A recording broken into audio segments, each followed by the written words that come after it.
Hello प्यारे बच्चों, आज हम पढ़ेंगे लखनवी अंदाज जो यशपाल जी द्वारा रचित है। और यह व्यंग इन्होंने क्यों रचा?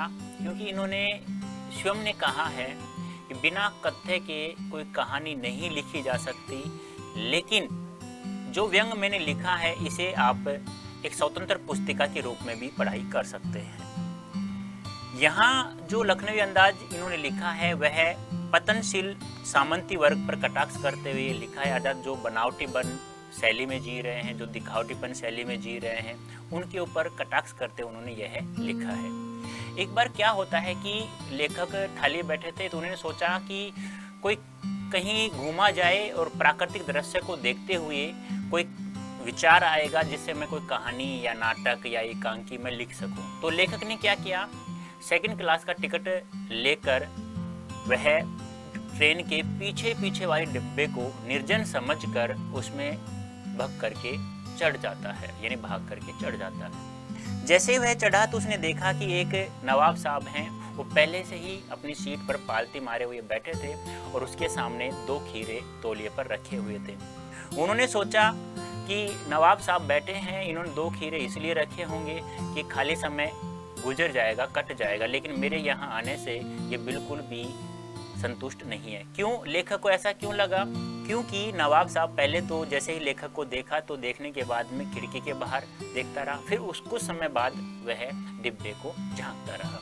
फिर उसके बाद बातें करना स्टार्ट भी नवाब साहब भी करता, कहता आदाब अर्ज, तो लेखक कहता आदाब अर्ज, तो नवाब साहब कहता खीरा खाइएगा, वो कहता नहीं आप खाइएगा, इच्छा नहीं है। फिर नवाब साहब क्या करता है, अपनी सीट के नीचे से लोटा निकालता है, खीरे को धोता है खिड़की से बाहर और तौलिए से साफ रख करके तौलिए पर रखता है। फिर अपनी जेब से चाकू निकालता है, चाकू निकालने के बाद में खीरे का जो आगे का हिस्सा होता है उसे काट करके उसे गोदता है, फिर करेने की तरह छोटे छोटे काट कर सजा देता है तौलिए पर। उसके बाद जो लखनऊ स्टेशन पर जो खीरा बेचते हैं उन्हें खीरा करने का इस्तेमाल वो जानते हैं, तो जो भी ग्राहक उनसे खीरा खरीदता था तो उन्हें वो जीरा मिला नमक और लाल मिर्च की पुड़िया दे दिया करता था। तो नवाब साहब ने भी यही किया, उन खीरों पर जो करीने की तरह काटकर सजाए थे उनके ऊपर जो जीरा मिला नमक और लाल मिर्च था वो बुरकी।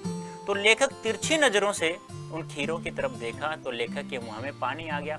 लेखक को भी इच्छा थी खाने की, लेकिन वह अपने स्टैंडर्ड को बचाने के लिए, क्योंकि जब नवाब साहब संतुष्ट नहीं था मेरे यहाँ आने से तो उसने भी खीरा खाने से मना कर दिया था। अब नवाब साहब क्या करता है, एक एक खीरे को उठाता है, उठाने के बाद में मुंह तक ले जाता है, उसे सूंघता है, सूंघ करके जो गले में पानी आता है उसे गटकता है और उस खीरे को बाहर फेंक देता है। ऐसे सभी खीरे को सूंघ करके फेंक देता है, सभी जो भी करीने की तरह काट कर सजाए थे सभी फांकों को। अब फिर उसके बाद में नवाब साहब डकार मार करके अपनी सीट पर सो जाता है।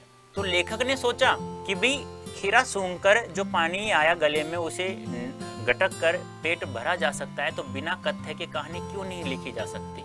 तो लेखक ने भी यही कहा है अंत में, इस व्यंग के अंत में लिखा है कि जब बिना खीरे खाए को पेट भरा जा सकता है, उसकी खीरे की सुगंध स्वाद की कल्पना से पेट भर सकता है, डकार आ सकती है, तो बिना विचार गठन और पात्रों के लेखक एक नई कहानी क्यों नहीं लिख सकता।